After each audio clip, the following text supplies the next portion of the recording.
So this is, if you can appreciate a few of the things I'm talking about, I'm grateful. But if you can't, you can blame Antonia, because she decided, well, why don't we end with somebody who's pretty much an outsider to this work. And you'll see why in a minute, or how that pertains. But I'm not a complete outsider, because I was fortunate to be able to come to this meeting in Porto, which was just so much fun, and I couldn't wait to come back again. Couldn't the last time, but here I am. And I'm here because this is my outsider status. This is the only reason I'm putting this there, is because I'm affiliated with all of these departments, primarily because I use sleep, not just to find out about sleep and sleep health, but to understand that almost all of our measurements are so sleep state dependent. Everything we measure, almost everything, we have to be very careful on what the state of the organism is when we're collecting that data.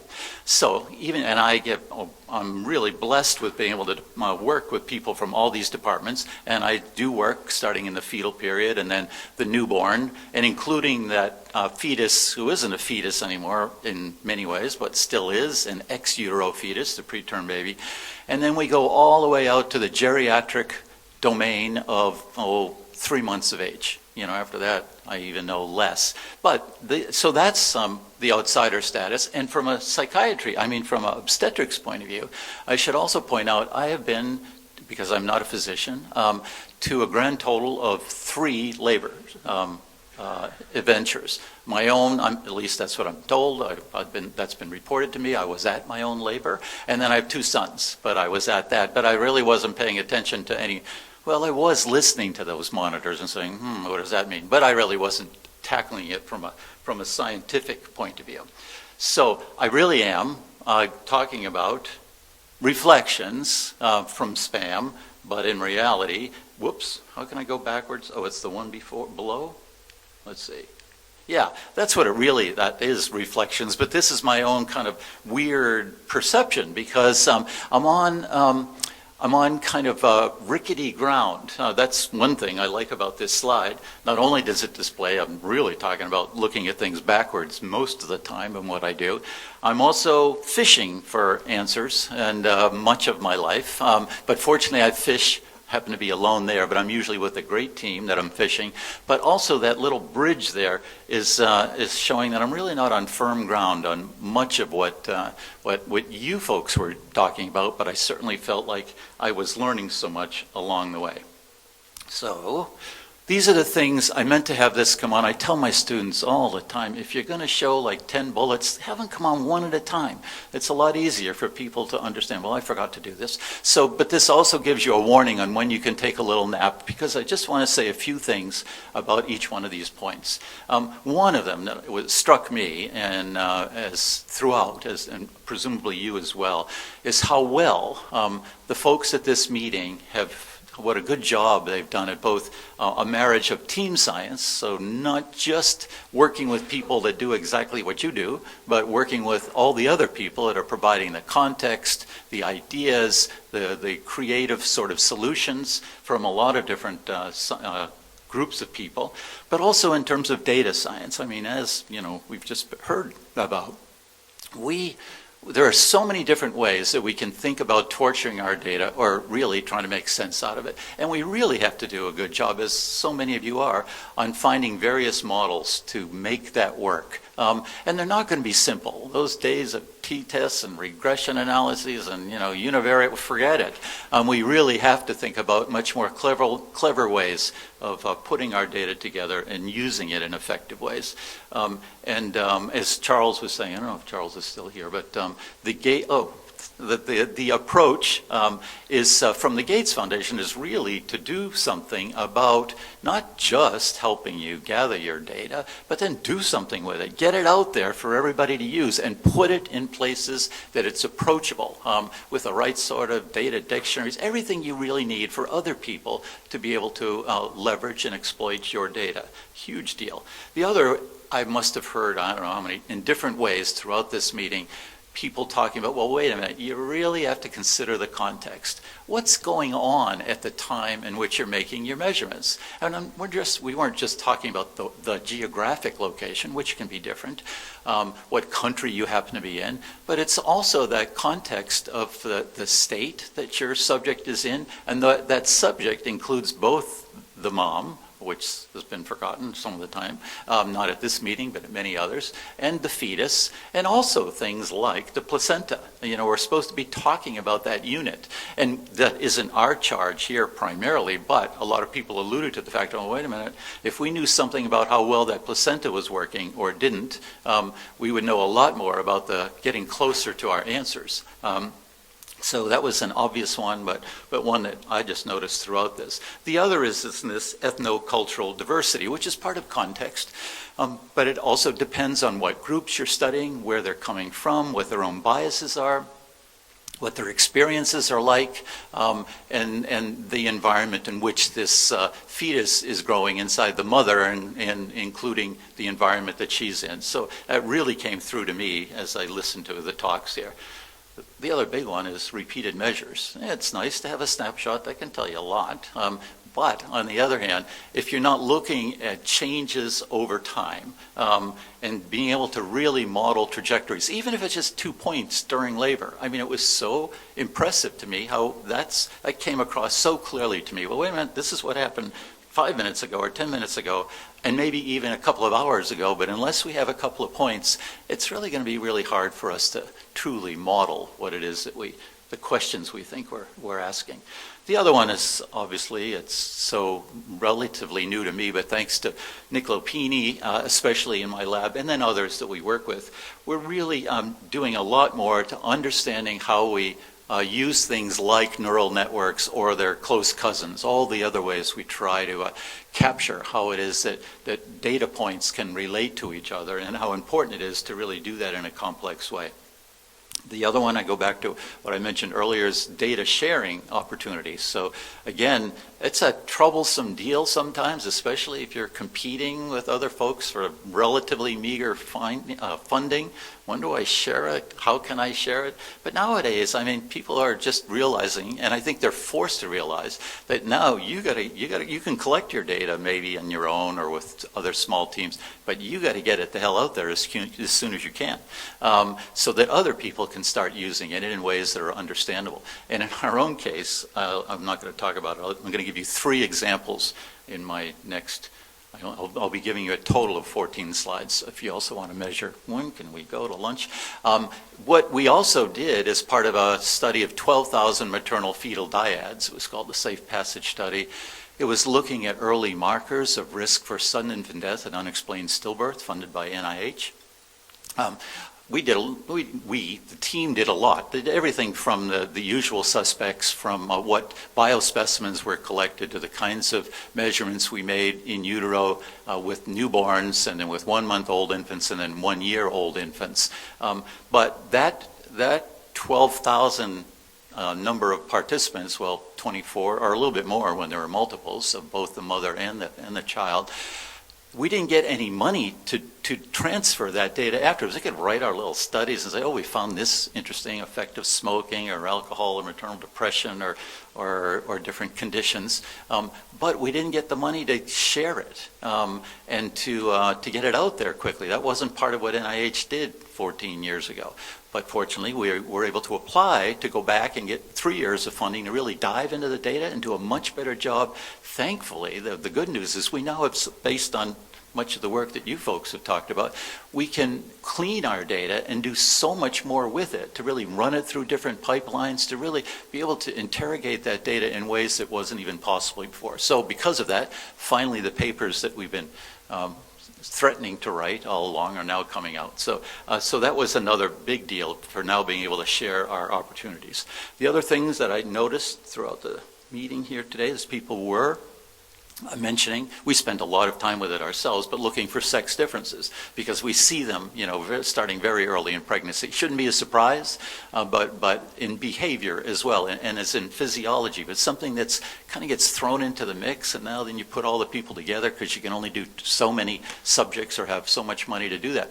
But you have to do more than statistically control for these sex differences. Is our bias and many other folks, you really have to go in and maybe make even different growth curves, just as we do for height and weight or whatever. We give different curves for males versus females, much in the same way for physiology. Whoop, how did I do that? Well, the last one there is besides being able to pay attention to sleep states and how dramatically they change everything, is the premature infant. That's where I started in all of this, studying sudden infant death. I was looking at the ex utero fetus. I was very interested in what fetuses learn, et cetera, but I also wanted to know a little bit more about exactly what this ex utero fetus could do, how it was close to the full-term newborn, but it isn't, and what the similarities through what it was going on during the fetal period, including how the brain was working, which up until a few minutes, before and after labor or birth, the brain hasn't changed all that much. It changes very quickly thereafter, but there are so many things I think we can learn about the fetus by looking at the preterm baby. So here's my 4 slides. This is different ways we've attacked this problem. One is with going from newborns, preterm babies actually, to now this device can be used up to 10 years of age, right, Niccolo, I think? But it's non-invasive, it's remote. You can now measure things, including especially sleep and physiology, in the natural environment. I mean, how many people have ever thought about, I'm going to go in and learn about my sleep. So the way I'll find out about that, let me go into a hospital and stay there overnight in this strange environment. And then I'm going to find out about how I sleep naturally. Well, no, that isn't going to work. But nowadays we have devices that allow us to go into the home and interrogate sleep. This Gabby device is one that was made actually by a parent of an NICU graduate who really was so worried when his kid was going home. So wait a minute, kid's not on this monitor that he's been on for 2 months. I don't know what's going on. So then anyway, he's developed this totally non-invasive with an armband made in Belgium from the Gabby Smart Care. And what it provides are these signals. I'm just providing 3 out of the 4. I'm not showing activity, which is SpO2 in the middle. This is pulse rate and up in the top, and then derived respiration down on the bottom. With those 3, you can so easily merge with all its signals together to come up with sleep states and really be able to do this, to be able to say more than, when did this person go to bed? When did they wake up? You'd like to know a little bit more than that. How is that sleep cycling in and out of all the sleep stages? And the length, duration, amplitude of all of those cycles really are really informative. And that's what you want to know if you really want to understand sleep health. So these can be done. It goes up to the cloud and comes back down again. We're using it in a study of 7,000 kids in the States the focus was on MRIs for 0 to 5 to look at early brain development. But we reminded folks, if you can do all the MRIs you want, and we also help to contribute with EEGs, but unless you're also looking at another nervous system, like the autonomic nervous system, you're really not going to get the whole picture, for one thing. And unless you're looking at behavior, and one of those that we thought is something that is low-hanging fruit, which is a term I've heard a lot here, is sleep, and be able to put that sleep context in there. So we started this by, in fact, this particular one came out of funded by the Gates Foundation, looking for, it's like 5, 6, 7 years ago now, developmental trajectories of fetal heart rate variability. And we use this in such a way as by interrogating fetal ECG, using a device similar to the one you just heard about, we were able to really begin to understand, to quantify how the heart and the brain interact. I throw this picture up here because I think it helps tell the story, but also my nephew drew it, and I thought, geez, that's pretty good. It really got at what I was trying to do, which is really talk about this bidirectional interaction between the heart and the brain. And this is what we got as one example. I'm showing you because we're supposed to do that. A prototypical example, but what you're seeing here is on the top line, you're seeing fetal heart rate over 6 hours gathered using the Monica device, which no longer is in existence, at least in its primary or its earlier form. Looking at fetal heart rate over time, the colors here represent, we coded sleep state after the fact, based on using a combination. We also had a CTG, and we use this to help us decide, along with the heart rate parameters, the sleep states. So the blue if you can see it from there, is when the fetus was in quiet sleep. This is the heart rate during those times. The green is during active sleep, then blue back to quiet, and there's a few purple ones in there where it was determined, we called it fetal awake or very active state. But as you can probably see there's some nice rhythms there. Those sleep stages in the fetus are telling us, we think, a lot about not just how that fetus is maturing, but to give us a little bit of idea, is early sleep during pregnancy, is that somehow forming a bias and infrastructure for how this organism will sleep later, what the normal sleep patterns are going to be? And then the bottom, which looks even noisier, that's mother's sleep overnight. And we just learned so much more about what mother's, this happens to be heart rate, but all those ugly different colors represent the position she was in. So mother's heart rate, as everybody in this room knows, and blood pressure change dramatically, whether she's supine, which is the green ugly color in there, whether red is right, sleeping on the right or lying on the right, and blue is left. And in general, I think you could see that depending upon that position, mother's heart rate is very different. Heart rate variability, we didn't do blood pressure, but it does change in other studies. We're trying to figure out, how does that interact with the fetus's sleep stage? Did it? We don't know the answer to that yet. But now, as we're cleaning up all of the data that we gathered over those 6 years or so, we're now, I think, going to come closer to understanding, or at least interrogating, what some of those differences were. The last slide is a reminder that sleep mediates everything. That's my bias, because I do a lot of it. Whether you're talking about growth, how it affects immune function, how it mediates cognition, attention, memory, all of these things tell us a lot about it with the infant. But I really also, as part of this big study we were talking about, it gives objective measures of individual differences, which I've heard about several times here. Yeah, well, this is the average, but we have to pay attention to these individual differences. And then sleep health tells us about the central nervous system, and postnatally, we can use EEG and MRI, and in some hands, obviously MRI prenatally. But also we can begin to get a growth chart, in this case of the autonomic nervous system, and we can investigate the role of context and how all this works. So here's the 3 data slides, and I'm done. One is, here's just an example, males and female fetuses, 34 to 38 weeks. This is a fetal heart rate variability. In this case, it's beat-to-beat variability. There's a significant difference with males having higher heart rate variability. As I mentioned to someone yesterday, it's one of the few times where males look more mature for the rest of their lives than females. Maybe it's the only time, but there may even be a reason for that. It may be that they're looking more mature because they've already suffered, they've been too vulnerable to some other conditions like infection during pregnancy or whatever, which made them mature more faster. In any case, they do look more mature.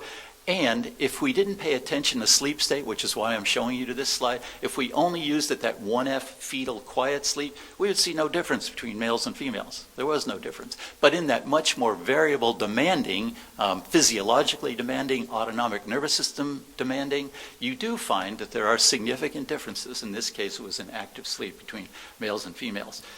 Second to last slide. Which again you could read about, but I was just showing that there are differences in whether or not your mom was depressed during pregnancy, the slide to the left. So no depression. There wasn't much of a difference from going from to the non-depressed to depressed population for the females, but in the males there was a huge difference in their heart rate patterns, whether or not mom was depressed. They're much more sensitive to it for whatever reason, but there were huge differences. And then the other one is what, because I don't have my glasses on, but I can't see it, but I think it's smoking, yes. And this was controlling for alcohol and controlling for depression. So when we were looking at all of our variables, more than alcohol, smoking was truly the smoking gun about affecting early autonomic nervous system development. And that's published somewhere, you could look at it. So here's second to last, to come together. Heart rate variability. We can now think about growth charts. In this case, this is postnatally from 32 weeks gestation, looking for what is the growth chart for what we think is important markers of the autonomic nervous system maturation. And again, we controlled for all the things we knew we had to control for. Position, we had to control for how soon afterwards we did this from when the baby ate. We had to control for, this happens to be one where we did a statistical control, which normally I don't like to do, for sex. But once you control for all these things, then you can begin to get these growth charts. But you don't have to wait till they're infants. So here's one of the the 4,000 or so babies that had the fetal abdominal ECG done during this big study. And this is just the overall variability in fetal heart rate over time. We had one group we studied from 20 to 24 weeks, that middle group from 28 to 32, and the highest group there from 34 plus. And so you can get a growth chart. But I put that other one in there because you have to think about a growth chart as an average of everybody. So you get different trajectories of how, in fact, that individual fetus is progressing. So I give that as my final example. And this one was a reminder for another reason why I love this meeting, because it makes me think of things that we really had to grapple with our newborn to 3-month-old kids that we were studying. The traditional one, for any of you who have done any work on neurocognitive development, there's the Bailey scales of neurodevelopment. It's a screener, and it's useful to begin to try to compare across individuals and populations, but we really had to go beyond the Bailey. And so the equivalent might be beyond the non-stress test. That a group like this could, I think, really be helpful to talk about, oh, wait a minute, what else, if we really could do it, if we could do more than just given these screeners, these snapshots, what should we be thinking about? Maybe some of these things aren't ready for prime time, but maybe some of them are. And as we're talking together, like at this meeting, we've already had discussions, so, oh yeah, maybe I could try doing this, or maybe I should think about this as a context. So I leave you with this thought that maybe we can go beyond the Bailey and beyond the non-stress test next time we meet. So thank you.